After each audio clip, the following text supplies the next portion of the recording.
Muito bom dia, muito boa tarde, muito boa noite, muito boa madrugada para quem é de madrugada. Começando mais um episódio de Cinema em Transe. Estamos aqui com ele, sempre ele, Gabriel Matavel. Manda seu salve. Salve, galera. Salve, galera. Infelizmente perdi minha chave hoje, tô meio puto, mas vai ser um grande episódio. Da hora, da hora. Finalizando a nossa mesa, uma mesa mais curta. A gente estava acostumado com mesão nos últimos episódios, mas uma mesa menorzinha hoje. Ingá, manda seu salve, Ingá, para a galera. Alô, quem estiver escutando. Bom dia, boa tarde, boa noite, boa madrugada. Vou seguir aqui o embalo de Renan.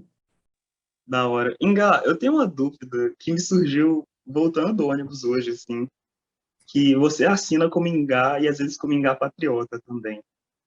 E Patriota é o sobrenome realmente ou é uma escolha política de você colocar junto do Ingá? Não, Renan. A escolha política é, na verdade, não colocar quando eu não coloco. Porque, na verdade, tem muita coisa envolvida assim, na maneira como eu assino. Mas, durante um bom tempo, eu preferi só assinar o meu primeiro nome, porque também eu tenho facilidade nisso, já que é um nome mais raro, né? Ingá. Então, pelo menos conversando sobre cinema e sobre escrita, eu acho que dá para pegar referência, sendo só esse nome. E também me permitia brincar um pouco com aquilo que Bell Hooks falava quando respondia por que ela assina em minúsculo o nome dela, né? As iniciais minúsculas. E aí ela diz, porque é mais importante o que eu estou dizendo do que quem eu sou, no limite. Então, botar um nome só, eu acho que sempre mobilizou em mim uma energia parecida, mas tem lugares que me pedem meu sobrenome. Às vezes por vício, às vezes por uma certa demanda formal do espaço e tal. E aí, meu sobrenome, por acaso, é Patriota, é meu último nome. É de uma família do sertão do Pajeú, aqui em Pernambuco, o Patriota, dessa parte da minha família. Só que o Patriota também foi se arraigando de uns tempos para cá, de uma série de movimentos neoconservadores do país, né? Tem um movimento mesmo, Patriotas, que aí acabou pegando mais mal ainda. Aí agora eu fico, porra, não é Engá, velho, Engá, não precisa de mais nada, não. Fica com isso só. Mas você não acha que a gente, como um campo de esquerda, tem que reivindicar o patriotismo para a gente também? Porra, não. A entrevista vai virar sobre eu aderir ao nome da minha família. Eu nunca pensei, mas eu tinha vindo mais preparada se eu soubesse. Mas não, eu acho que essa pergunta ela é fundamental. Assim. Inclusive, né, a questão que a gente vive às voltas com a bandeira, com o nome patriota, com essa ode ao Brasil, com o hino nacional, uma série de signos que parece que a gente perdeu. Alguns olham assim. Eu tendo a olhar, às vezes, pela ótica de que a gente nunca teve realmente, sabe? Essa nação, ela foi inventada a fórceps, né? E a partir da dor de um parto que feriu muito mais uns do que outros. Então, eu realmente não sei sobre quais signos a gente quer. Eu acho que é um debate em aberto, é uma assembleia que o cinema pode ajudar a gente a perguntar quais signos que a gente vai querer levar para frente, mas eu acho que todos com um pouquinho de reverência. Uma irreverência a eles faz bem, porque a paixão por eles dá no que a gente está vendo que dá, né? Então, eu também não gostaria de retomá-los numa chave da adesão incondicional. Se a gente vai resgatar, bora jogar um pouquinho um spray vermelho nessa bandeira? Pode ser. Brasil vem de brasa, né? O pau-brasil, porque a semente é vermelha e a parte interior do tronco também é vermelha. Então, por que não tem vermelho nessa bandeira? Não é nem um delírio comunista, não. Poderia mesmo, sabe? Então, assim, vamos pegar esse símbolo, bora, mas vamos mexer neles também. O cinema tem essa vocação, dentre várias outras coisas que tem, para abrir essa pergunta e sujar um pouco mais a higiene desses símbolos que também carregam muita história de violência com eles. Muito bom. Vamos para a abertura. Acho que é uma boa introdução. Em Brasília, 19 horas. O processo vai começar.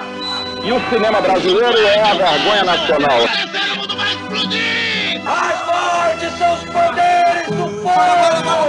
Tô falando que branco lá fora e preta aqui Os dentro. cineastas devem tirar a máscara Terei da cara. chuva que irá fertilizar essa terra maldita.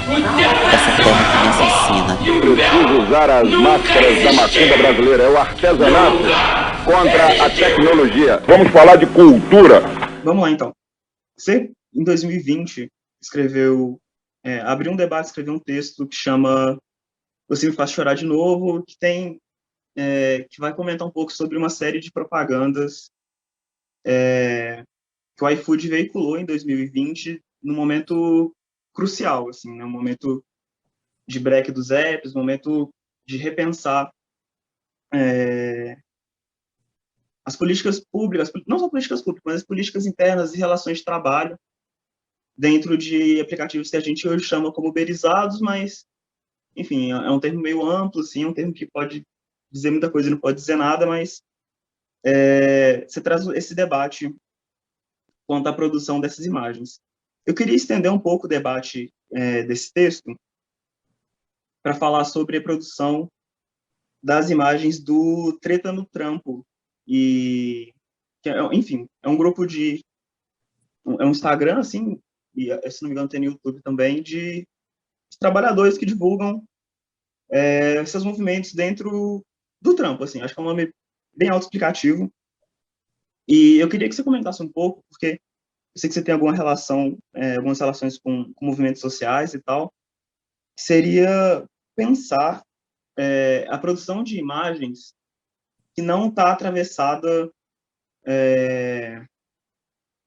não necessariamente grandes estúdios, mas pequenos estúdios, pequenos produtores também, porque assim, eu vejo que são produções um pouco informais, são produções sem um rigor técnico, digamos assim, mas ainda assim tem pensamentos formais ali, tem pensamentos de o que enquadrar, o que deixar de enquadrar, e como e onde divulgar também, e, enfim, estou estendendo muito minha fala aqui, mas seria um pouco de pensar na relação da produção de imagens, tanto do Treta do Trampo, como o que você vê também dentro dos movimentos sociais, assim, se você enxerga uma produção de imagens que circula tanto dentro quanto fora dos movimentos sociais que você frequenta. Uhum.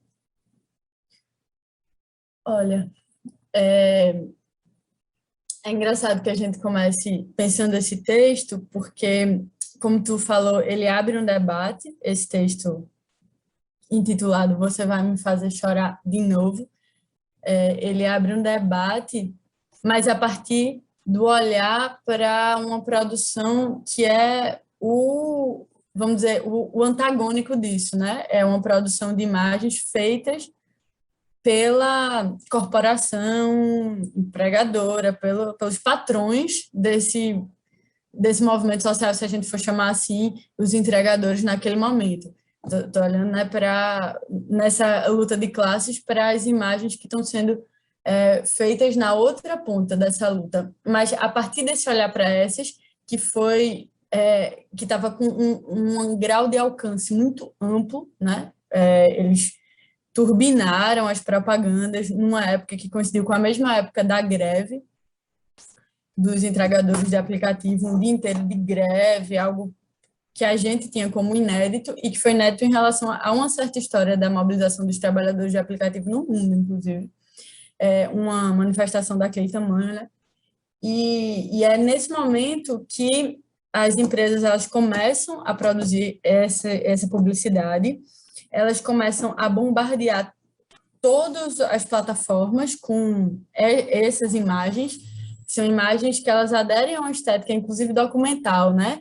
Do documentário. Elas são imagens em preto e branco, primeiro plano, as expressões faciais, uma certa proximidade entre quem filma e quem é filmado. Ela pergunta para quem está conduzindo a entrevista: você vai me fazer chorar de novo? São palavras dela. Mas olhar para essas imagens e perceber uma certa relação entre as condições de trabalho e as condições de produção imagética, de produção cinematográfica ali, ou publicitária, fez com que a gente adentrasse, a gente na revista Cinética, que é onde esse texto está abrigado, fez com que a gente adentrasse uma certa luta de classes que dizia respeito a como é que cada agente, ator e atriz, nessa guerra que estava sendo travada, formulava a si mesma com as imagens, né? Então, se de um lado tinha essas produções do iFood, que chegavam em tudo que era canto, de outro, tinha o pessoal do Treta no Trampo, que funcionavam, inclusive, como uma espécie de agenciadoras das imagens que vinham sendo produzidas pelos próprios entregadores e entregadoras de aplicativo. Então, você tem vídeos do Treta no Trampo que são uma sequência de selfies, assim, de vídeos selfies dos entregadores, dizendo, tô chegando tal dia, por isso, isso e isso, e aí uma certa polifonia vai se criando, a galera do Treta no Trampo editou, mas tem uma relação muito forte com a abertura à participação da luta na produção das imagens, que eu acho que tem a ver também com como é que a tecnologia de hoje ela se adentra nisso, sabe? E quando tu pergunta isso, assim, sobre essa produção de imagens ligada aos movimentos sociais, do que eu vejo é que cada vez mais a gente, pensando outros momentos em que cineastas tomaram uma certa iniciativa de fazer da sua produção uma arma de uma luta política, pensando outros momentos em que isso aconteceu, né, principalmente nos anos 60, 70, ou até aqui no Brasil, no final dos anos 70 e começo dos anos 80, com aquela produção junto às greves do ABC Paulista, pensando esses momentos históricos que a gente viveu, de aliança forte e muito expressiva entre fazedores de filmes e movimentos populares, fico achando que hoje a técnica e as formas tecnológicas que a gente tem, elas propõem outros desafios que dizem respeito a uma certa, inclusive, alternância de poder muito maior entre quem é de uma coisa ou de outra, sabe? Para filmar a galera, né?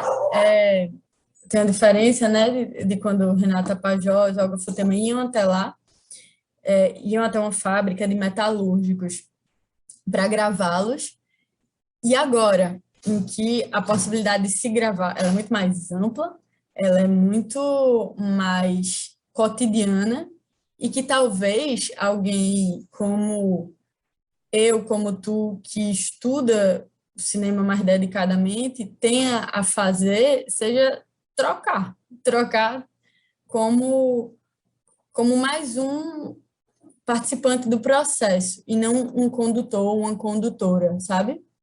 E aí tem uma coisa também, quando eu escuto tu me perguntar sobre esse ímpeto formal, né, dessas peças, que quanto mais as produções militantes me chegam, militantes assim, militante é muita coisa, né? A própria Adirley Queiroz, que a gente conversou a respeito, ele se diz num certo ponto de militância, das entrevistas que tu teve aqui, Lincoln Pereira, sem dúvida, também está, a galera que produz cinema entre os Machacali, tudo isso é um cinema que está em militância. Eita, peraí. Mas esses filmes que a gente pensa agora, esses filmes que a gente discute aqui, eu acho que é preciso lembrar muito que a luta social, ela é estética, assim, eu não conheço nenhuma luta, nenhum movimento social que ele não se pense esteticamente. E muitas vezes a gente, enquanto críticos muito formados a partir de um certo repertório de uma área, né, vamos dizer, cinema, teóricos que estão muito lidando com textos, com pensamentos, com ideias, com interlocutoras do cinema, a gente esquece que não é como se, olha, além desse movimento ser político, ele tem uma invenção formal. Mas não, assim, a luta para ser política, ela é estética. O movimento para estar na rua, ele precisa pensar que cores ele vai lançar, ele precisa pensar que modo de gesticulação, que modo... E isso se torna cinema também muito facilmente. Uma vez a gente filme isso se torna cinema, né? A gesticulação se torna o corpo da atriz, né? Do ator, se torna o movimento de câmera também, a gesticulação, a trilha, a batucada, a trilha sonora, enfim, a relação, ela é de nascença, eu sinto, e não acidental ou ocasional de percurso, sabe? Entre o movimento social e a invenção formal. Massa. Continuando esse debate, e aí vai para além de questões estéticas, assim, e é um debate que eu e o Gabriel, a gente tem muito, às vezes, no off, assim, poucas vezes a gente leva isso à frente, mas eu acho que cabe aqui. Foi uma coisa que a gente acabou debatendo essa última semana agora, que envolve, tipo, visibilidade, assim. E a cara que o Gabriel fez, não vai dar pra ver, mas o Gabriel fez uma cara. É bom que não é videocast. É bom que não, mas é legal, sua cara foi boa, sua cara foi boa. Mas, assim, muito do... Eu acho que, antes de tudo, eu preciso pontuar que não é um debate encerrado, que não é uma coisa tá dada e tem muitas complexidades a serem pensadas aí, mas a gente estava pensando especificamente, nessa última semana, sobre aquele evento que teve na Esplanada, Esplanada dos Ministérios, eu acho, ali em Brasília, em questão, defendendo a Amazônia e tal. Enfim, tem um pouco a ver com o que você falou, tem um pouco a ver com a nossa conversa, e eu estou dando muita volta para chegar no ponto que até onde a visibilidade ela é relevante, assim, até onde a visibilidade ela é a salvação, entre aspas, assim, né, para essa produção de imagens do movimento social. Porque quando a gente está falando de visibilidade, a gente pode estar pensando ou de uma visibilidade dentro dentro dos próprios movimentos sociais, quanto para fora também, quanto levar isso para grandes canais de mídia, assim, não só pensando na mídia ninja, que já é um grande canal, mas pensando, tipo, às vezes levar essas próprias imagens para, sei lá, um jornal nacional, assim, o que não é possível, o que o Jornal Nacional não medializa, né? Eles têm a produção de imagens deles mesmos. Pode falar, Gabriel. Não, é que eu vou resumir que você tá com medo do Caetano Veloso te processar, entendeu? É isso. É o seguinte, teve um evento do Caetano lá em Brasília, e eu e o Renan, a gente quebrou o pau, querendo saber se vale a pena viralizar uma parada, que seja o que quer que seja a sua proposta, com base no que é pop e tal, levar, sei lá, Rafa Kalimann no seu evento e tal, ou será que são outras as coisas que o movimento social precisa, Praga? Porque tudo é estético, igual você falou, o movimento social ele é estético, então eu vou deixar o Renan terminar, mas tá aí, sabe, esse impasse. O que será? Será que a gente vai usar as ferramentas que esse capitalismo ativista dá pra gente ou não? Entendeu? Mas pode continuar aí, Renan. Não, eu terminei, assim. Eu tava dando volta pra falar isso mesmo. Pode seguir, Tá com medo do Caetano, tá com medo do Caetano vir aqui processar a gente, ou impedir que outras pessoas vinham, né? Aí vai ficar só eu vou nem falar quem era, né? Porque senão vai dar problema com Engar, né? Que o Josias Teófilo aí é uma figura tenebrosa para esse podcast, mas vamos lá. Ave Maria, pior que ainda é daqui. Mas Não sabia que ele era daí. melhor ficar sem saber mesmo. Desse povo, quanto menos a gente souber, mais saúde. Mas, olha, eu acho, assim, tem um ponto que eu acho que a gente retoma até de um debate que já foi muito intenso na crítica do cinema, que é a diferença entre estética e cosmética, né? Quando eu escuto também Gabriel falar, eu lembro dessa similaridade de rima, quase, e talvez até etimológica, mas uma diferença crucial na forma de construção, principalmente, do que é uma estética do movimento e do que seria uma cosmética do movimento. E talvez esse capitalismo ativista que vocês se referem, ele está mais ligado a uma produção de imagens que torna o movimento uma cosmética, e esse é um debate que a gente tem nos movimentos sociais, assim, também, como é que a gente tem um jogo de cintura, por exemplo, para lidar com a necessidade de aparição, considerando o fundamento da não aparição, que é um pouco o que também protege parte dos militantes, né? A gente, assim, visibilidade, ela nunca foi por si só, na história das lutas da América Latina, ela nunca foi por si só um lugar de trunfo, exclusivamente. Ela é sempre uma faca de dois gumes. Então, e o cinema que ele lida, né? Ele lida com a imagem, que, como Mundson diria, a imagem é o registro da aparição sob o regime da desaparição. Então, ela vive nessa dialética. E aí, quando a gente transpõe a luta social, que vive dessas duas coisas, assim, ela vive porque ela precisa se mostrar, ela precisa fazer circular certos enunciados, como despejo zero. Galera, tá para ser votado no STF, a gente tem a chance de ter mais um período em que nenhum despejo vai poder acontecer em função da pandemia, nenhum despejo de gente que está sem casa, ocupando terrenos abandonados. A gente precisa dizer isso, a gente precisa veicular. Estou aproveitando aqui o podcast e já disse isso, quinta-feira, inclusive, tem ato. Mas, ao mesmo tempo, como é que a gente lida com o fato de que certas lideranças, certos rostos, eles vão precisar ser protegidos e, às vezes, instrumentalizados também, né? Às vezes vai dizer, vai ter uma figura que ela vai aparecer, ela vai conseguir furar o algoritmo, ela vai falar do jeito que pega, para que a gente brinque com uma certa sedução também. Mas aí o exemplo que vocês citaram, né, que é o desse ato que teve em Brasília, aí do pessoal, confesso que assisti pouca coisa, paciência também, mas eu vivi, a gente, esse final de semana, inclusive, no ato do movimento que eu faço parte do MTST, tinha gente brincando, assim, isso aqui não é um posicionamento oficial do movimento, não, mas tinha gente brincando, assim, dizendo, caramba, será que ninguém nunca pensou nisso, né? Eles entraram lá e foram falar com os congressistas.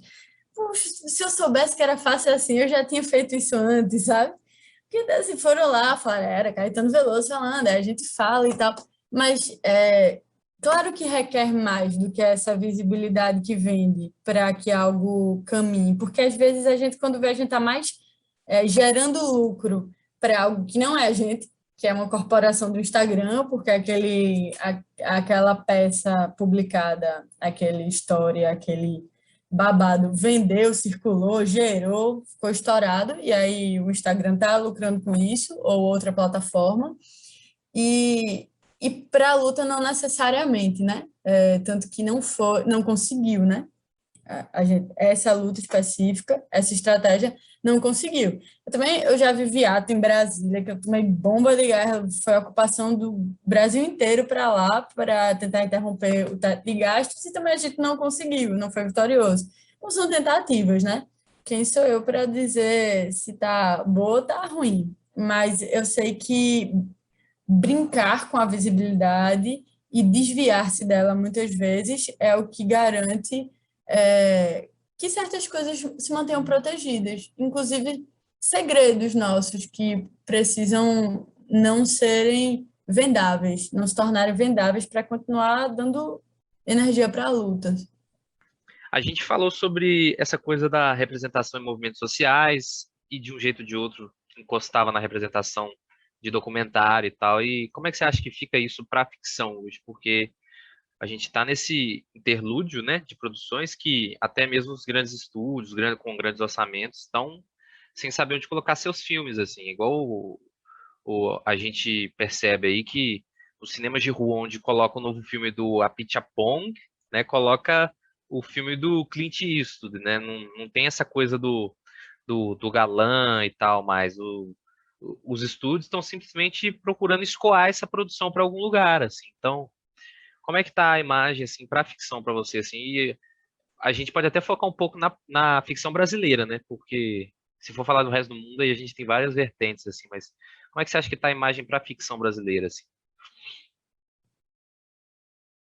A imagem em relação aos espaços de exibição, né? De Pode ser escoamento. também. Sim. Entendi. Não, eu acho que a gente está vivendo um momento em que a incerteza ela realmente toma parte do nosso cotidiano em todas as esferas, né? Virou uma força motriz mesmo. E a gente tem que lidar com muitos cenários, então, assim, uma multiplicidade de cenários para conseguir continuar. No horizonte, parece que sempre se insinua essa multiplicidade de cenários.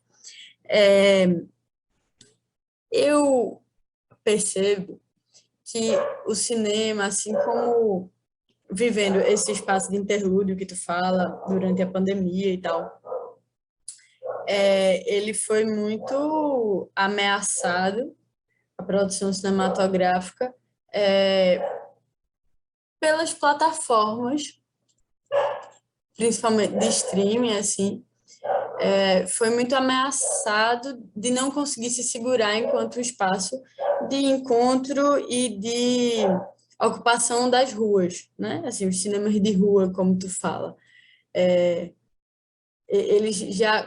A sobrevivência deles, dos cinemas de rua, na minha cidade, na cidade do Recife, né, que eu moro em Olinda, que é junto, uma cidade da região metropolitana, mas já não tem um cinema de rua aqui funcionando, mas em Recife, que é próximo, temos 3, e a permanência deles e a possibilidade deles continuarem vivos já foi muito posto em xeque, desde que eu frequento os cinemas.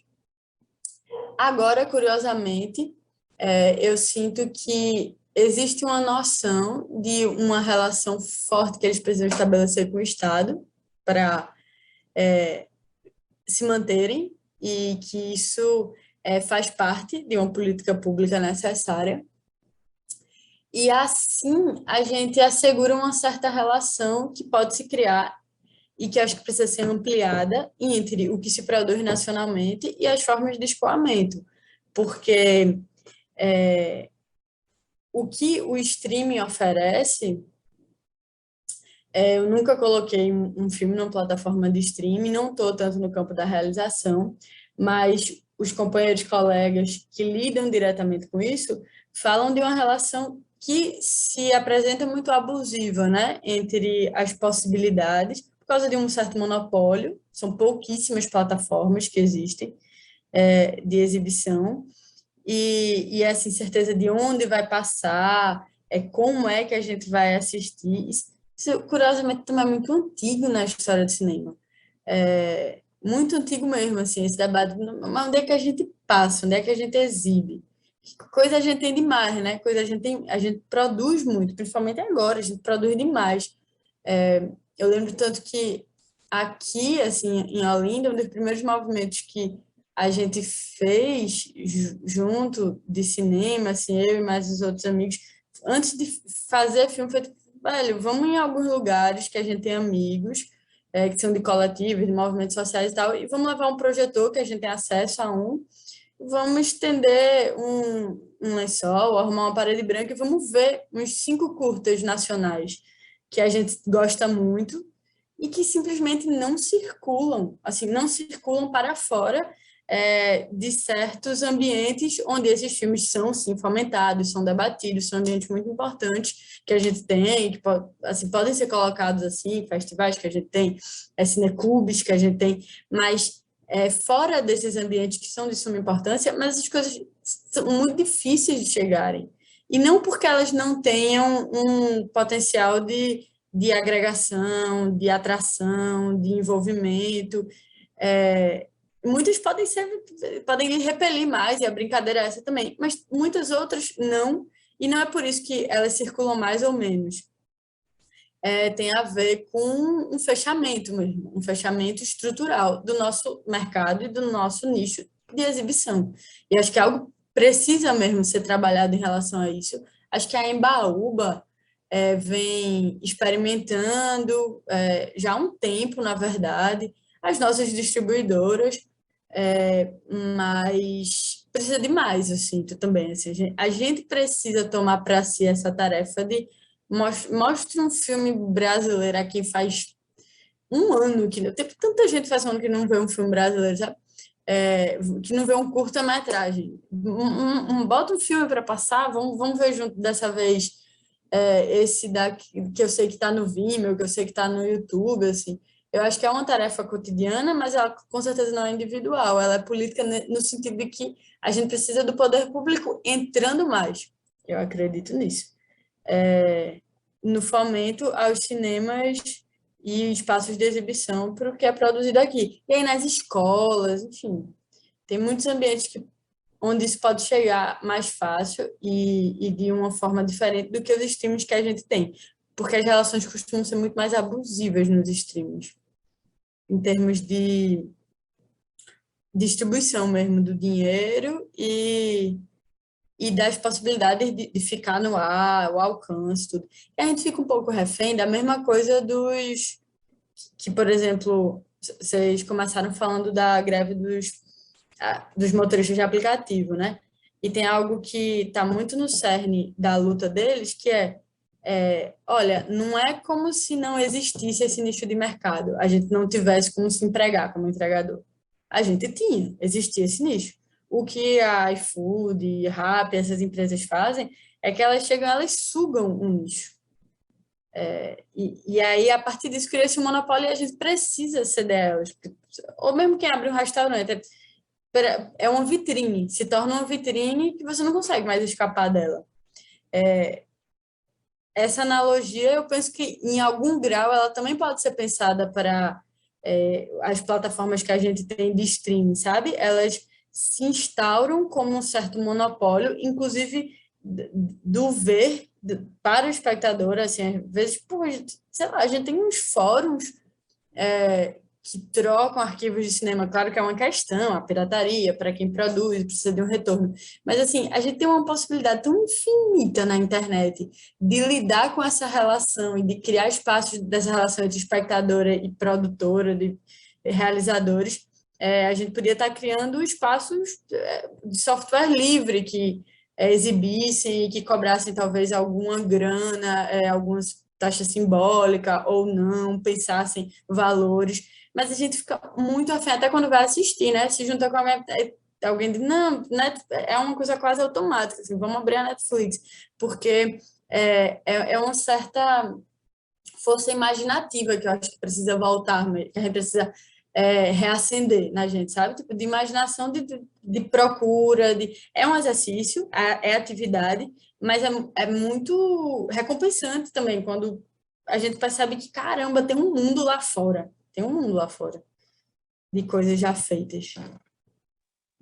Não sei se eu respondi bem tua pergunta, Gabriel, mas dialoga, eu acho. Respondeu, é que a gente fica se questionando aí, a gente até discute bastante na hora de falar de pauta, na hora de falar de assuntos triviais assim mesmo, porque fica nessas, né? Igual vocês falaram do evento do Caetano lá em Brasília e tal, onde é que fica o lugar da imagem, né? Porque hoje, assim, falar que é crítico de cinema, eu não sei mais se vale, sabe? Tipo assim, é crítico de cinema, né?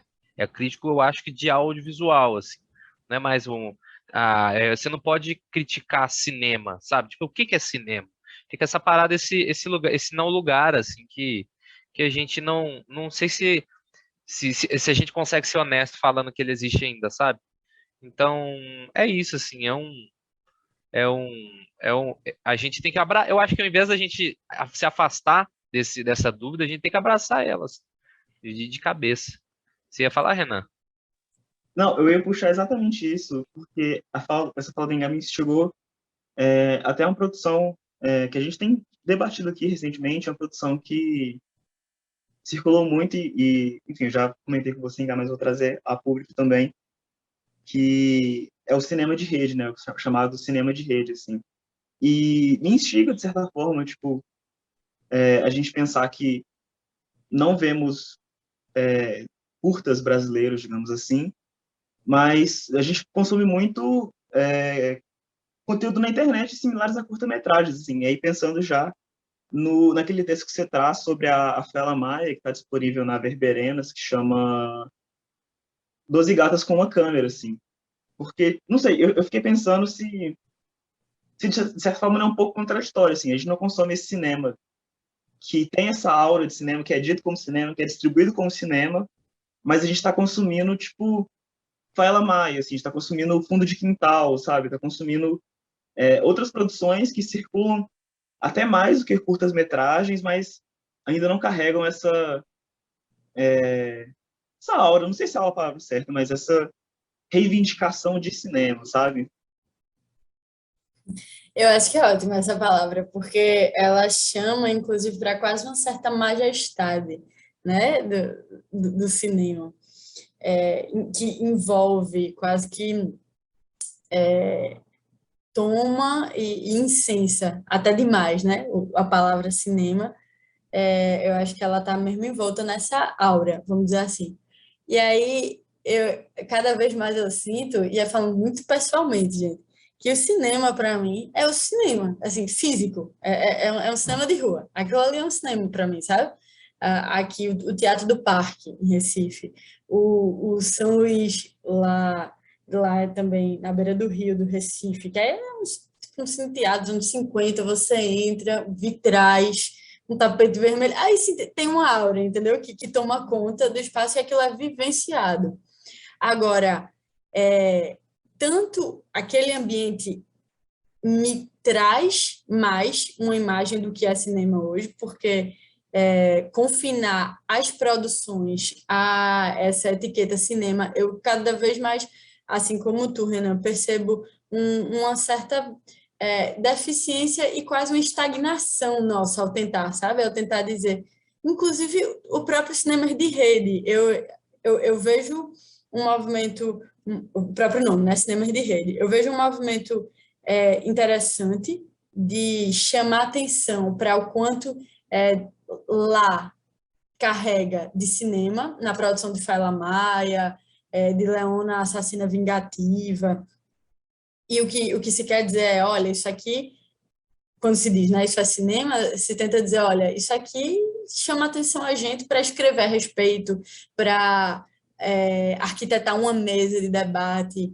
para fazer críticas e conversas, e isso aqui tem vício para a produção teórica, o que isso quer dizer é isso. Ao mesmo tempo, me parece também que existe quase um gesto colonizador nosso de dizer, mas isso é cinema, sabe? Que eu vejo também com o cinema militante, mas isso é cinema. Velho, eu adoraria ver Faela Maia no Cinema São Luís, aqui em Recife. Eu acho que vai ser cinema ali, porque eu vou estar dentro do cinema. Pronto, assim, físico, inclusive. Agora, se quando eu estou assistindo uma história lá, isso é cinema, ou quando a crítica escreve, isso se torna, isso, olha, reparem, isso é cinema, é sempre uma brincadeira de dizer, desdizendo. Eu acho que só serve se for assim, porque ao mesmo tempo em que é um vídeo, ao mesmo tempo em que é uma brincadeira, também um jogo de cena dessas gatas mesmo, no caso de Faela Maia. Então, isso me lembra também que cinema, o espaço físico, quando a gente foi em 2018 ou 2019, a gente programou pela revista Cinética, né, uma mostra de vídeos de internet que tinham sido produzidos naquele ano, 2019, dentro do cinema do IMS. E aí foi uma experiência muito curiosa de assistir aquelas produções que a gente tinha um certo hábito, a gente tem, né, um hábito de assisti-las com um excessivo controle. Então você pega um celular, aí você vê o vídeo aqui, ele está na sua mão, você decide quando para, você sai, você volta, você decide quando avança, está tudo muito no seu domínio, e jogar ele para a sala de cinema, que é por excelência o domínio do outro, né? É o domínio do ambiente, assim, um certo ritmo do tempo dos filmes, você não controla mais. E ver toda essa transição, o vídeo vertical para aquela tela, o não poder parar, o não estar na proporção da sua mão, tudo isso gerava uma certa política da experiência ali, do encontro nosso com aqueles filmes, que me fez pensar, eu estou assistindo esses filmes no cinema, assim, tornaram-se agora uma experiência de cinema. Aí eu diria, é mais pela espectadora e por uma certa comunidade de espectadores do que por um atributo inerente à peça audiovisual, sabe? Não é como se ela tivesse um atributo que classifica ela como cinema. Tem sangue nobre, sabe? Às vezes eu sinto um movimento assim, essa aí tem sangue nobre. Não tem, mas a gente pode torná-la algo maior no sentido de experiência de assistir, experiência da espectadora, do que algo sob o controle da nossa mão. Assim. Quer falar, Gabriel? Não, é foda quando a gente tá online que fica nessa de não tentar sobrepor a fala. Mas eu acho muito massa, assim, da discussão já não ser de criação de manifesto sobre o cinema, sei lá, cinema digital, ou cinema isso, cinema aquilo. Mas o que é o próprio cinema, assim.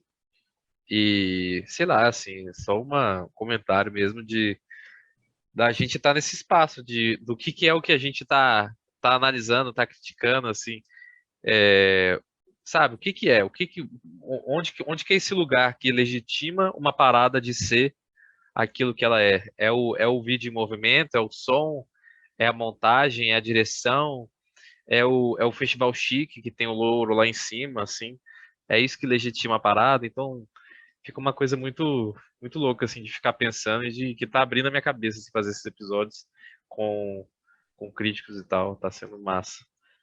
Mas, Eu quero estender um pouco. As últimas 2 edições de Tiradentes me chamaram a atenção, especialmente essa última.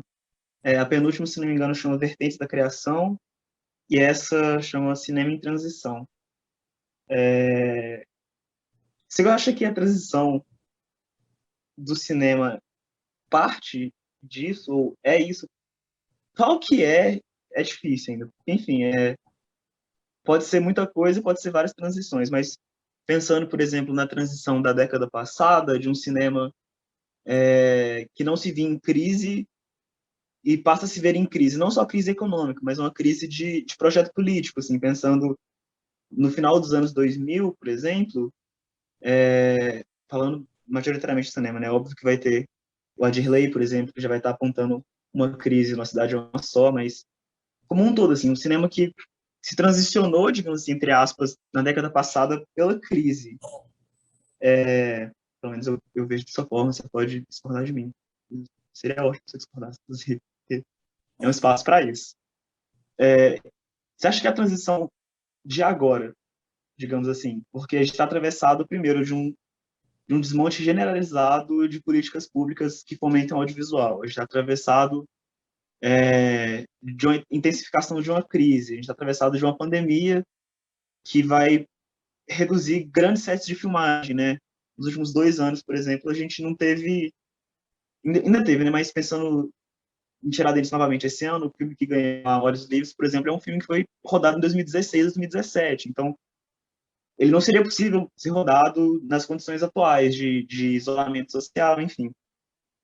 Você acha que a transição agora, ela também, acho que beliscar, ela dá uma beliscadinha também não é pelo digital, pelo mobile, pelo vídeo mobile, digamos assim, eu não venho outra palavra na cabeça, mas, enfim, estendendo esse debate do, entre aspas, ou não, cinema de rede. Se a transição é pelo vídeo mobile, terminou assim, é porque cortou aqui. Isso. Uhum. Não por ela, mas assim, se parte por ela também. Ou ela é fundamental nessa virada. Por onde será a transição? Eu não sei como se dá a participação do mobile, do celular, desse equipamento mais maneiro, né? Como é que ele se dá, essa participação dele na transição? Ela se dá, com certeza. Mas eu acho que a transição, no sentido de mudança, se a gente pensar ela assim, diz respeito também a uma relação forte com o passado, sabe? Eu acho que tem um percurso,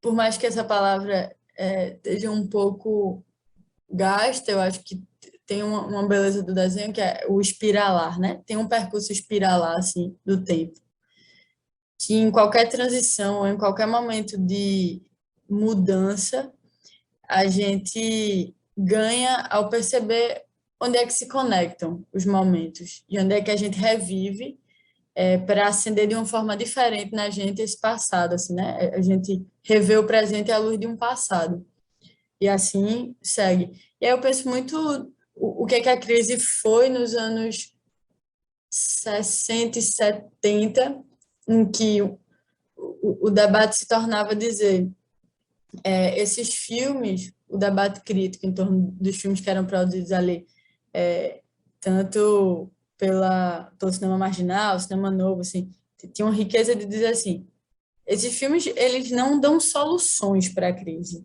eles internalizam a crise na própria carne deles.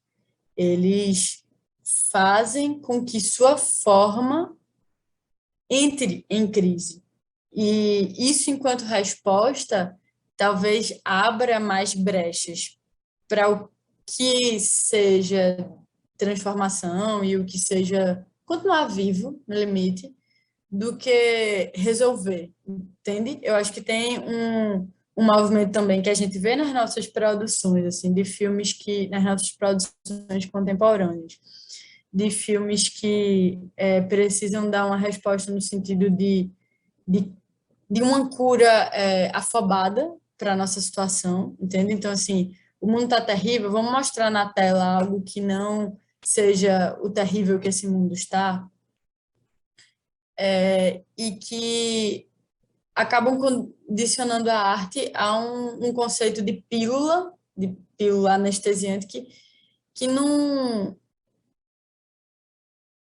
dá a gente uma força de coragem para enfrentar, sabe?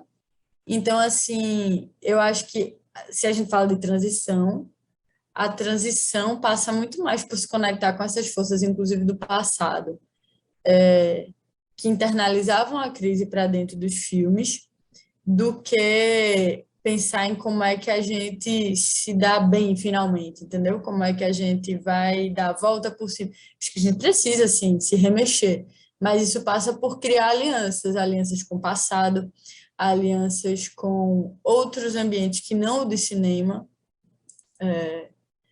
e alianças com algumas faces da crise também, criar alianças com ela. A crise é muito, muito facetada, e algumas faces dela, algumas caras dela, a gente precisa trazer para dentro, chamar para dentro. Fala Maia brinca muito com isso, né? Tem uma maneira da atuação acontecer ali, daquelas mulheres que é sempre um pouco tem algo antinatural, um forçoso da atuação que é como se, ué, isso aqui também não quer fingir que sabe? Isso aqui é já o que não se mede pela régua que assim, aqui é uma atuação de verdade. Não, aqui, o que vai estar aqui vai ser sempre uma brincadeira entre dar alguma familiaridade a você, é quase a brincadeira do cavalo de Troia, né? Ele chega e aí, conceitualmente seria isso, é algo que lhe faz familiarizar-se com o seu sistema de referências, mas quando se abre é algo que muitas vezes é muito mais subversivo, aquela ordem. Então, elas têm isso muito vivo nelas.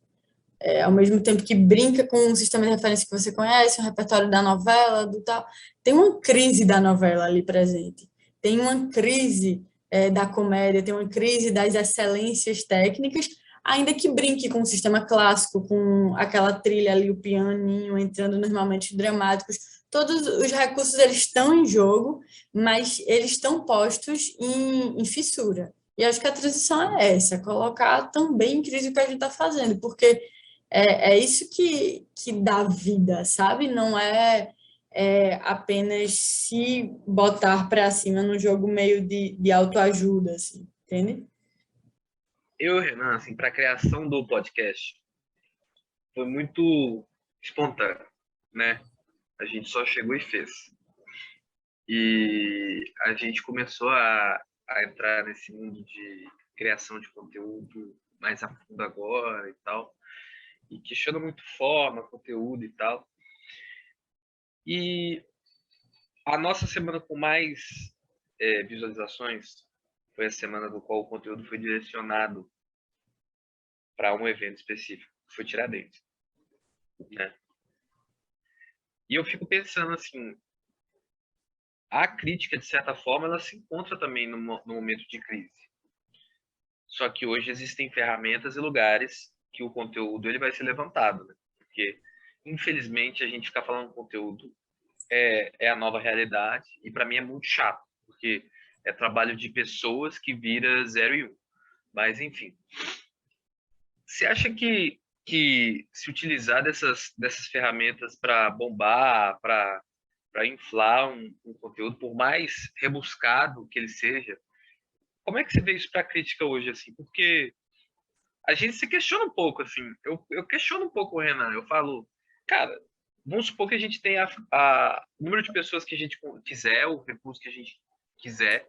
Sei lá, os Moreira Salles financiou a gente agora, o que não é verdade, mas a gente gostaria que fosse. Vamos supor que a gente tem o que a gente quiser para o podcast, sabe? Tipo assim, a gente começaria a fazer uns canais de cortes, sabe? A gente faria as thumbnails, né? Que é todo mundo assim, ó, com a cara espantada, com os olhos esbugalhados, porque é isso que o algoritmo bomba, assim. Você acha que andar de acordo com o algoritmo, assim, para a crítica, seria uma parada saudável, assim, meio que fazendo uma conexão com a minha primeira pergunta, assim.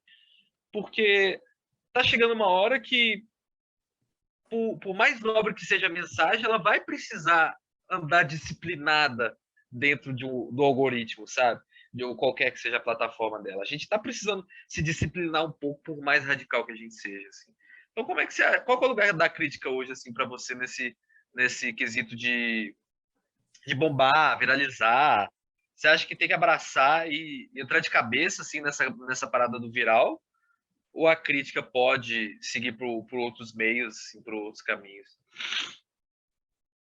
Não, gente, não entra de cabeça. Muito cuidado com esse mergulho. Todo cuidado do mundo. Mas entra, né? Assim, é por onde chega também. Ninguém está ingênuo quanto a isso. Claro que é por onde chega. E muitas vezes a possibilidade de não aderir aqui e ali, não ter um jogo de cintura com isso, de respeito a uma estabilidade, né? Uma zona de conforto que você pode conservar se você tem certas condições, inclusive às vezes materiais, né? Às vezes você não precisa que aquele texto gere um retorno para você, que vai ter a ver com...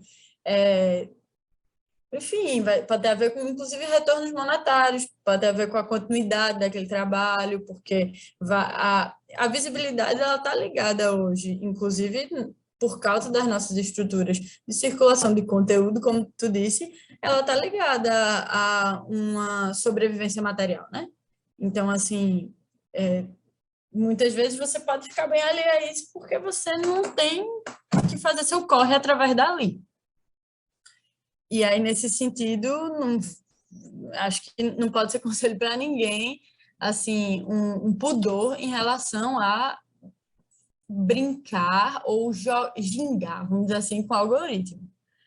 Agora, eu digo não mergulhar de cabeça porque o jogo de forças ele é sempre muito desigual. Então, tem algo que vai ser mais sugado de você do que você vai conseguir tirar dali. Pelo menos a arena já está montada assim. Você vai entrar ali e você vai ser muito mais puxado do que você vai conseguir extrair. Isso é de base, essa desigualdade. E aí, se a gente não tiver ela assim muito nítida, de repente já foi, a gente está gastando metade do nosso dia vendo como é que gera engajamento, tá ligado?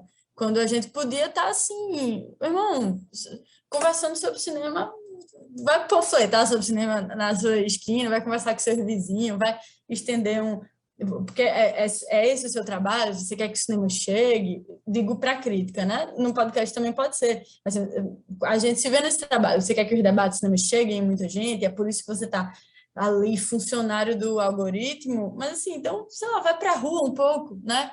Eu acho que tem uma relação de pé dentro, pé fora, que ela precisa ser mantida, e talvez por isso a figura de linguagem da ginga. Bota um pé no algoritmo se precisar, e bota um pé na rua, bota um pé Sei lá, adoraria que tivesse uma bicicletinha de som circulando com o podcast de vocês, tá ligado? Seria ótimo. Seria ótimo que a gente criasse maneiras disso invadir ouvidos que nem outras. A igreja evangélica faz o tempo todo. A gente podia estar, sabe, botando para fora mais. Porque o algoritmo ele também confia na gente, vai ser aquele mesmo grupo vendo. E a gente tem uma vontade que aí eu acho assim, é muito justo quando se fala assim, eu vou brincar assim com o algoritmo, vou fazer umas caras, vou fazer...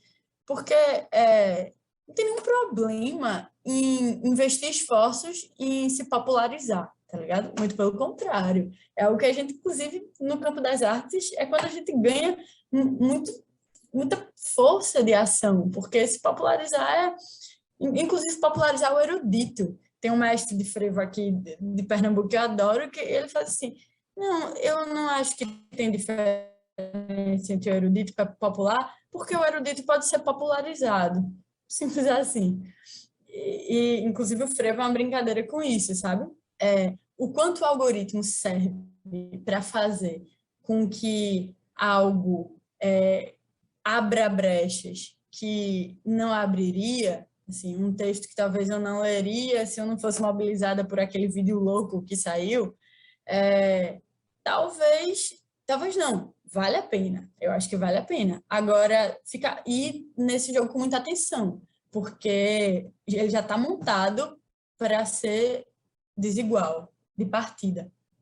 E aí a gente tem que saber que a gente é uma pecinha nisso. A gente não vai manipular o algoritmo para virar império de nada. Uhum. Eu fico encabulado assim com a galera, até falando de gente tipo de dentro do cinema. A gente o Renan que acabou de formar, eu que estudo ainda, tentar dissociar o setor, sabe? Cinema, no caso, assim, colocando crítica, produção, distribuição, pensamento, tudo no mesmo lugar, assim, porque esse problema desde, sei lá, Carré do Cinema falando de Hitchcock e afins, enquanto esse tipo de cinema não estava no mesmo patamar que um cinema que você acabou de falar, erudito, né? Então, assim, eu acho que está na hora de começar a se dissociar dessas estruturas, assim, porque senão a crítica ela vai ser levada pelo mar, assim, entendeu? Ser levada pela correnteza, porque o que separa um filme de ser erudito ou popular é justamente a crítica, assim, na minha opinião. Porque é a crítica que torna um filme algo, né? Só que as pessoas esquecem do setor, assim, porque teve essa pulverização do setor, né? Hoje, quem dá aula de cinema não se entende como parte do cinema. Quem faz crítica não se entende como parte do cinema. Quem distribui não se entende como parte do cinema. Talvez eu acho que só o criativo se entende como, eu estou fazendo cinema, né? Estou escrevendo um filme, estou dirigindo um filme. Mas o cara da elétrica, talvez ele não se sinta parte do cinema, né? A gente tá nesse momento que, sei lá, esse podcast, assim, a galera acha que o pensamento vai levar a algum lugar, às vezes não, mas assim, a maioria das pessoas começa a se dissociar porque vira uma grife, né? Você falar que tá fazendo um filme, vira uma grife, ao invés de você desse filme chegar numa pessoa que escreve sobre, ou quem escreve sobre, chegar em outra pessoa, sei lá, vai virando um monte de grife e a galera vai se dissociando e fica refém dessas paradas, né? Fica refém do algoritmo, fica refém do crítico mais foda, da revista mais foda, e ficam as ilhas, né? As ilhas das redes, né? Porque a gente acha que tá na rede, então tá com todo mundo. Tá na internet, tá com todo mundo, tá na mão de todo mundo. E o próprio Kanye West, que lançou esse player dele, mostrou que não. Assim, mostrou que com muito menos vendas de um aparelho, ele conseguiu o equivalente a, sei lá, 600 milhões de pessoas ouvindo ele nas plataformas que não são a dele. Então é um jogo de poderes aí que a gente tem que aprender a, pelo menos, né, saber como funciona. Não domar, porque domar é muito difícil, mas saber como funciona. E Renanzito.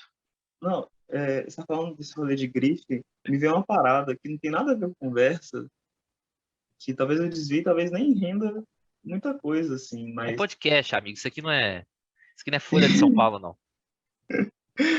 Não vai. uma coisa que, ó, você fala assim, daqui a pouco a Folha tá patrocinando a gente, e esse É, episódio, eu vou evitar falar certas coisas, é mesmo. Vamos lá, vamos. enfim, essa coisa de grife, acho que tem até um pouco a ver com o que a gente falou de aura agora há pouco, assim, e eu fico pensando, tipo, muito na minha formação, muito ao longo do curso e agora, assim, que eu terminei a formação, então eu posso me chamar de bacharel em cinema, sabe?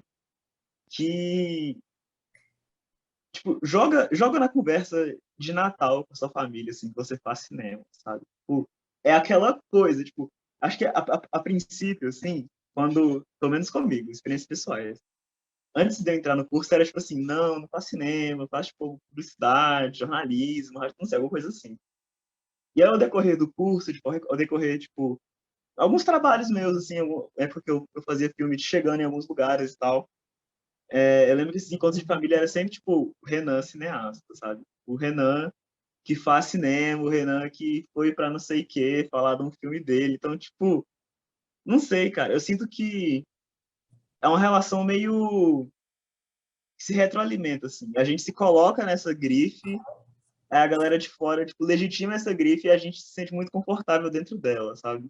E aí vai em espaços, tipo, espaços de festivais, por exemplo, que tem essa... Que, às vezes, festivais brasileiros que estão reproduzindo uma lógica do tapete vermelho, assim, estão reproduzindo uma lógica do aplauso, da visibilidade, ao invés do chão, assim, né? A lógica da roda, do círculo, que, enfim, é uma lógica muito de festival gringo, grandes festivais gringos, assim.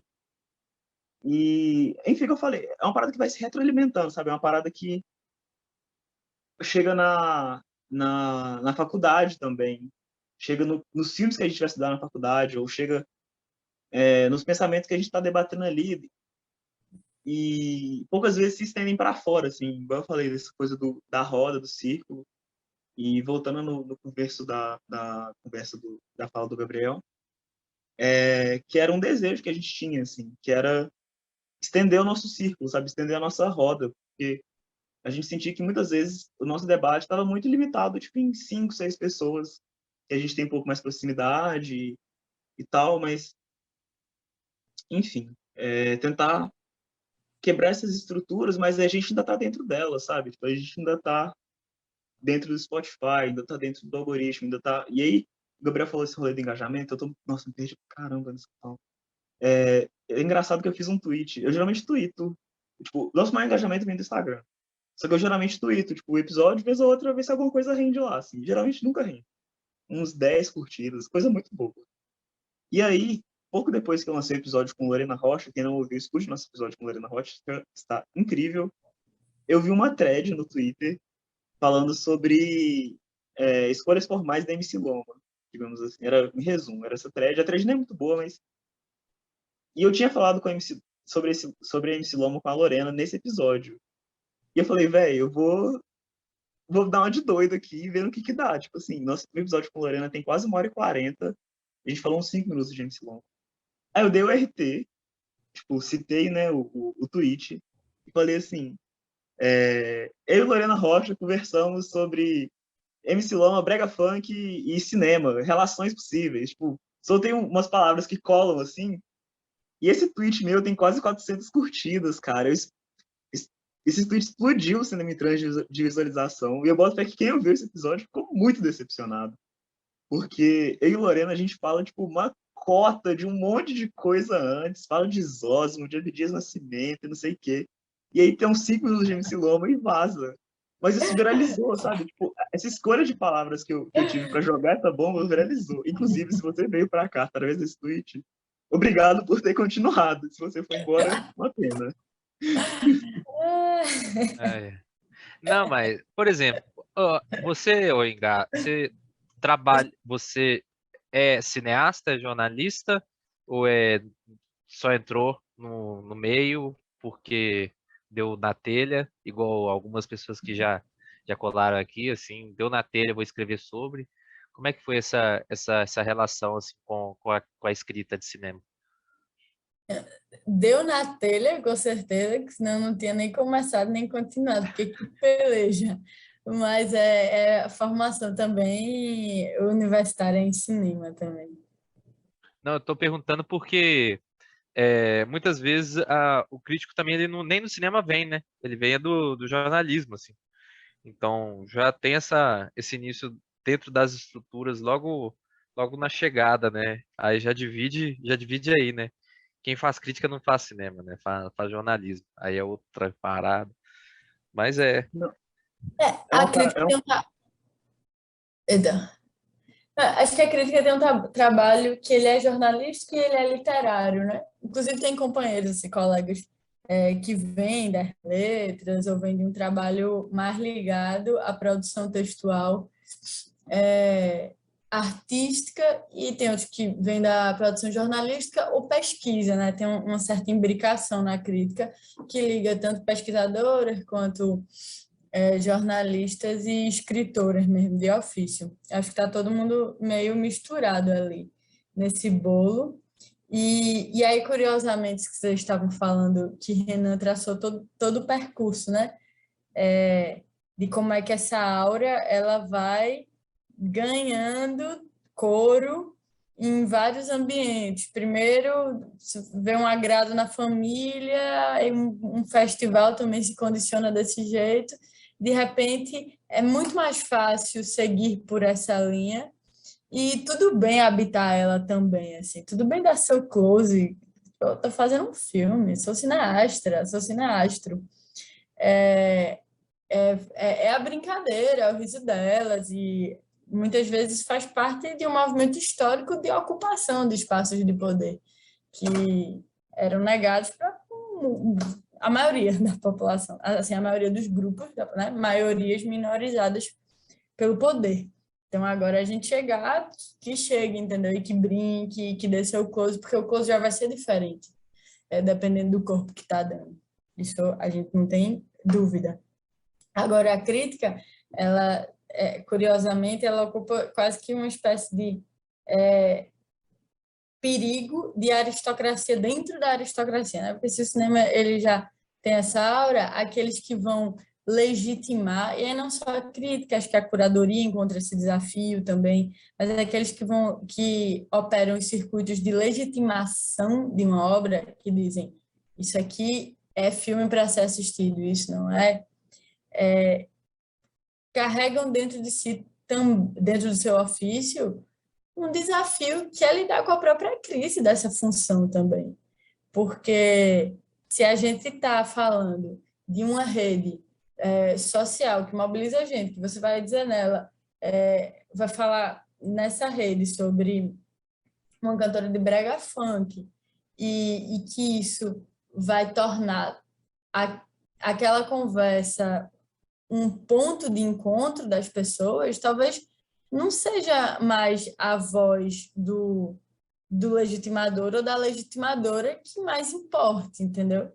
É claro que é sempre um trabalho também, porque a gente quer dizer, quando a gente faz a crítica, a gente está dizendo, no melhor dos momentos, politicamente, que não é o legitimador ou a legitimadora, mas um embate de ideias que a gente precisa fazer acontecer, porque também é curioso, porque a gente está falando muito das plataformas, e elas têm uma estrutura de debate que, ao mesmo tempo que criou uma proliferação de assuntos e conversas, elas muitas vezes reduzem muito a possibilidade de interlocução efetiva, de escuta, principalmente, em relação ao que está sendo debatido. Então, sei lá, na época que o Facebook estava estourado, era muito comum você ver discussões políticas, discussões sobre filmes, e tinham comentários que pareciam muito mais direcionados à quantidade de curtidas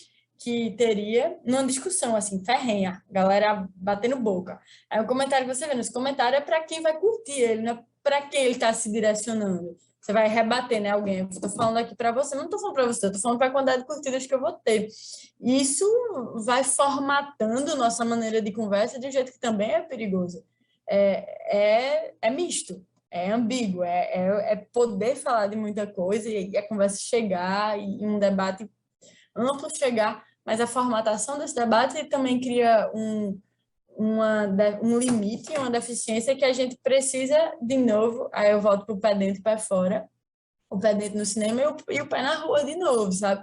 A gente precisa dessa roda que Renan estava falando. A gente precisa de um lugar onde a gente bata a cabeça com as ideias e bata a cabeça para sair diferente, que sabe que a gente crie uma situação em que saiamos de formas diferentes desse debate. E não é nem o seu ponto de vista anterior, nem o meu, mas é algo que nasce do encontro mesmo. Isso aí, por mais alegórico que possa parecer e mais óbvio, tem sido raro da gente experimentar no cinema, principalmente por causa das condições de isolamento, que tornou tudo refém dessas plataformas. Assim, é massa uma conversa como a que a gente está tendo hoje, mas a gente sabe o quanto produzi-la de uma maneira perene e aberta e rotativa é uma dificuldade maior nessas plataformas que a gente tem. E é uma dificuldade menor no cineclube que a gente abre, seja na faculdade, vocês devem ter experimentado isso, mas em outros ambientes que fomentam essa troca menos condicionada pelo desenho e menos adestrada, principalmente adestrada pelo desenho de uma rede social, de uma corporação. Não, eu vou emendar essa coisa de rede social agora, porque me lembrou uma momento aí que eu tive há uns meses atrás, que o tal do Tinder, né? Eles fizeram uma minissérie que eu baixei ele só para ver, assim, a minissérie. E não sei se você tá ligado, assim, mas foi uma minissérie que o algoritmo se utilizava da narrativa da minissérie. Era um quem matou, sabe? Uma noite de uma festa e um quem matou. Aí você escolhia quem que você achava para passar para a próxima parte da história. Enfim. Uma parada meio que o Black Mirror fez, né? Aquele episódio... Não, mas é pior ainda. Por quê? Porque o Black Mirror você acaba e acabou. Esse não. Os episódios da série, eles colocavam em você um selinho, você falava, vamos supor, Engá acusou Johnny, entendeu? Que era uma série americana, não é daqui não. Acusou Johnny que era inocente. Aí vai ficar lá o selinho por um tempo para você encontrar uma pessoa que pensou igual ou pensou diferente de você naquele espaço. Então, assim, para mim, essa parada de forma, né, já acabou. Não existe mais forma, né? Existe só quando o assunto é audiovisual, lógico.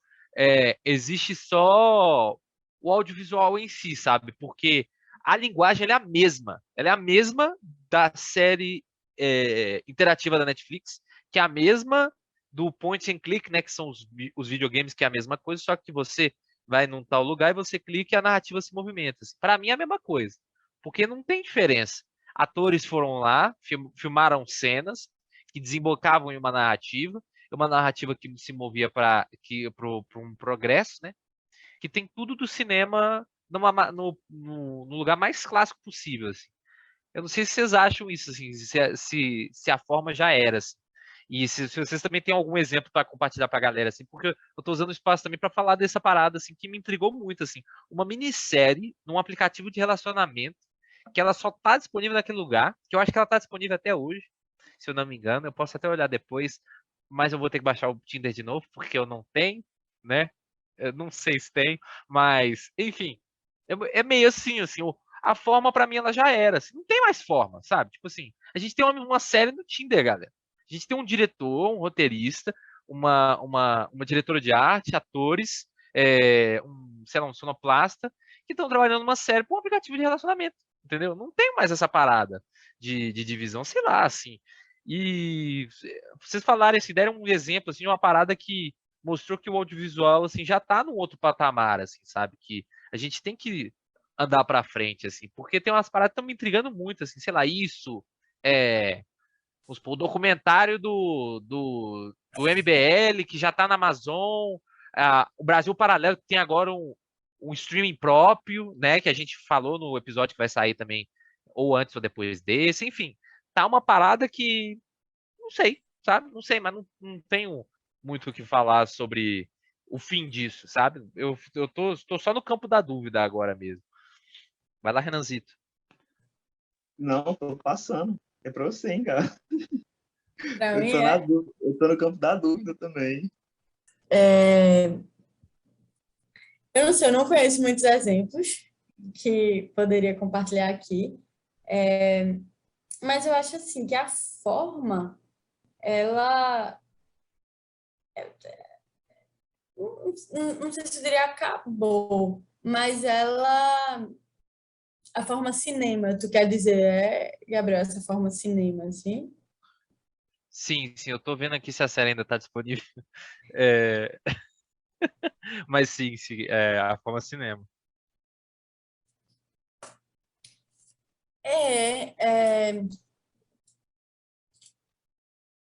Não sei se ela acabou ou se existem outras formas em jogo aí também, né? O que me conta, me parece uma publicidade, né? Essa minissérie, assim.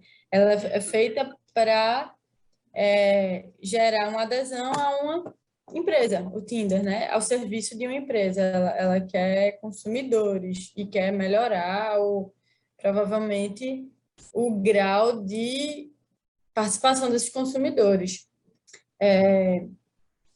Então, eu acho que é uma publicidade. E sempre teve na publicidade, tiveram diretores e roteiristas e sonoplastas envolvidos nela. E acho que um embate que o cinema precisou travar durante muito tempo foi como dizer isso aqui não é publicidade, inclusive nas suas formas, inclusive nos seus recursos, na maneira como envelopa as coisas. Como é que eu não estou querendo vender nada para ninguém, né? Parece algo básico, mas é um problema ético constante. Como é que essa defesa não é uma venda de alguma coisa? E é isso que difere no limite, né? O que seria um filme de uma publicidade. Essa minissérie deve ser uma publicidade. Ela tá disponível. Vou só confirmar aqui para quem tá curioso. Chama Swipe Nights e é bem legal. Ai, a publicidade já ganhou replicadores. Vê que poderosa. Mas é legal, pô, é legal. Eu gosto de slashers e é uma boa série. Publicidade é uma danada. Bem diziam os críticos, ela ganhou. É, pior, mas é pior. Pior ganhou mesmo. Bom, vamos lá. Caminhando para o fim, você falou agora há pouco que você ainda está na universidade, está formando ainda. E você disse também que não é muito da realização. Seria pensar, tipo, jogar uma provocação mesmo, assim, uma pergunta um pouco mais pessoal até, de pensamentos para o futuro, assim, pensamentos para o que você pensa, repetindo, pensamentos que você pensa, como você se projeta para para um pós-universidade, assim. E aí, pensando no que a gente falou mais cedo também, de aura, de realização, não sei o que. Então, eu lembro dessa situação com muita frequência, assim, de que o primeiro dia de aula passou uns veteranos na nossa sala e a galera perguntando, tipo, diretor favorito, filme, não sei o que a gente quer ser, assim, né, no cinema. E 90% da sala era diretores. Diretor ou roteirista, sabe? Sempre variava muito entre essas duas profissões, assim. E eu lembro que o Nicolas, que já até gravou um episódio com a gente sobre Oscar e cinema brasileiro, falou crítico. O primeiro dia de aula, assim, o Nicolas, que é um amigaço, nossa, me meteu um crítico. E eu fiquei tipo assim, velho, o que esse moleque tá fazendo aqui, sabe? Tipo, o cara entrou na faculdade de cinema pra ser crítico, sabe? Tipo, enfim. Eu fiquei muito focado com isso na época, assim, essa situação que eu lembro direto. Porque eu falei que eu queria ser diretor também, eu queria ser diretor, óbvio. Óbvio não, né? Mas eu queria e tal. Enfim, você falou que não é muita realização. Você entrou com esse pensamento de fazer crítica também? Ou não crítica, né? De pesquisa, enfim. Um lado um pouco mais de pensar o cinema. Entrei. E eu sempre, inclusive, me motivei até estudar cinema numa relação do quanto eu poderia ter um trato com essas imagens já feitas. Isso era algo que me impulsionava a querer fazer. Eu nem sabia ao certo.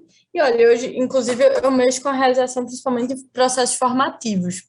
Eu trabalho fundamentalmente como oficineira de vídeo, de edição, em espaços diversos, escolas, aldeias, e nos movimentos sociais, agora mesmo, hoje a gente estava planejando uma formação de guerrilha para filmar e editar com celular para a galera do movimento que eu participo, e principalmente para a juventude e tal.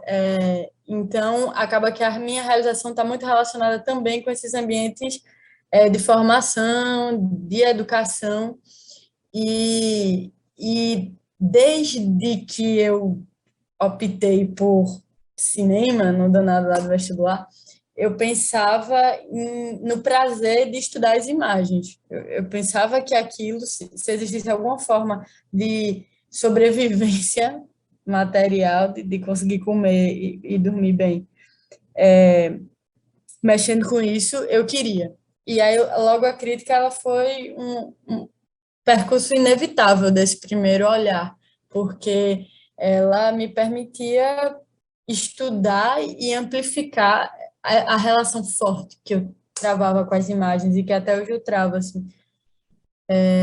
Então, não foi acidental. Eu não sei se eu daria essa resposta que teu colega deu quando me perguntasse. Acho que eu ficaria meio puta com a pergunta, porque ela em si já infantiliza a gente, como querem fazer com as crianças, e que tem uma resposta de Daniel Munduruku muito boa, que é um escritor, também trabalha com as palavras, Munduruku, e ele diz que entre o povo Munduruku ninguém pergunta à criança o que é que ela quer ser quando crescer, porque ela já é.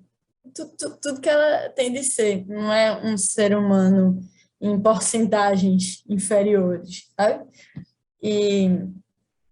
E acredito que agora eu também não saberia dizer por onde é que eu vou me completar, ali ou aqui, inclusive porque a incompletude de Paulo Freire mesmo, que falava educação, a gente só acredita nela porque a gente é incompleto, né? Essa incompletude e essa imprevisibilidade que me alimenta, inclusive no cinema. A imprevisibilidade no sentido das surpresas que reorganizam o meu fazer. Eu não sei se daqui a um ano eu estarei trabalhando nessa ou naquela área com cinema, mas eu tenho muita vontade de, na área que eu estiver, alguma força de coletividade seja fundamental para compor a dinâmica mesmo, sabe? A força motora do meu ofício, a maneira, a energia, a sinergia do meu ofício, que seja a coletividade. Então, eu me vejo muito próxima, me aproximando mais dos movimentos sociais, porque eles criam essa condição, eles também dão possibilidade material de se continuar, são muitas parcerias, eu tenho vivido isso, visto isso, e é importante que se diga também, porque muita gente tem como, ou se milita porque se precisa, ou é um privilégio militar, né? Você tem tempo, tem dinheiro, e não necessariamente existe um percurso de parcerias e alianças que se forjam na luta, que são muito importantes para qualquer área, assim, que qualquer área se refaz, né? Toda hora se precisa da gente, e uma grana que entrar vai ser redistribuída também entre as gente que desenham, que fazem uma arte para o movimento, a gente que fazem um filme, a gente que fazem uma fiação elétrica, a gente que fazem uma formação interna política, assim, a gente que estão advogando, promovendo, enfim, é um ambiente muito amplo e eu me vejo, sobretudo, ali, assim, numa construção coletiva de pensar e fazer imagens. Oh. Muito bom, muito bom. Vamos abrir espaço merchan, então. Aproveitando que você disse que é oficineira, manda suas oficinas, seus textos, alguma coisa que você queira divulgar para a galera. E chegou até o final. e quer conhecer mais o seu trabalho. Os textos, tem coisa na Verberenas, que é uma revista crítica composta por mulheres. Tem um texto que eu acho que foi muito falado aqui nessa entrevista, então eu vou sugerir ele, que é sobre os vídeos de Faila Maia, e aí vou fazer um merchan ultrapassando-me, que é dos vídeos dela também, a gente falou que só delas. Assistam, tá no YouTube, é um canal que ligeiro você chega, ligeiro você vê, e o impacto é forte. Aí tem esse texto que eu me debruço um pouco mais sobre essa produção, que é de manas no interior, sertão do Ceará, Jaguaribe, manas, porque elas são bem manas, na verdade, eu também. E dá para ler esse texto, tem coisas minhas na revista Cinética, que eu construí durante boa parte da minha trajetória crítica. E aí, esses textos que a gente está falando agora, envolvendo a luta política dos entregadores de aplicativo, tá lá, esse texto chama Você Vai Me Fazer Chorar de Novo. Indico muito ver os vídeos da página MTST Pernambuco, que são produções coletivas nas quais eu estou muito implicada e fazendo também, mas são sempre assinaturas anônimas, mas tem força inclusive das críticas, elas se impregnam ali de algum jeito, assim, as imagens pensam, né? E acho que é esse, assim, já são 3 indicações, já é muita coisa para quem tem que trabalhar e estudar, ou as duas coisas nesse país, então já está de bom tamanho para a brasileira. Fechou, então. Gabriel, quer mandar um último salve, alguma recomendação, alguma coisa também? Se você achou uma chave com o chaveiro da NASA, pode mandar para mim. Eu acho que eu perdi perto da padaria da PUC Minas Corel. E é isso. É isso, um final especial com esse espaço aberto que pode ser para você, patrocinador, você que queira colocar dinheiro no Cinema em Transe. Opa! Manda uma DM pra gente, pro Matavel achar a chave dele também. E é isso, muito obrigado por quem ficou até aqui, um abraço e até o próximo episódio. Uhul!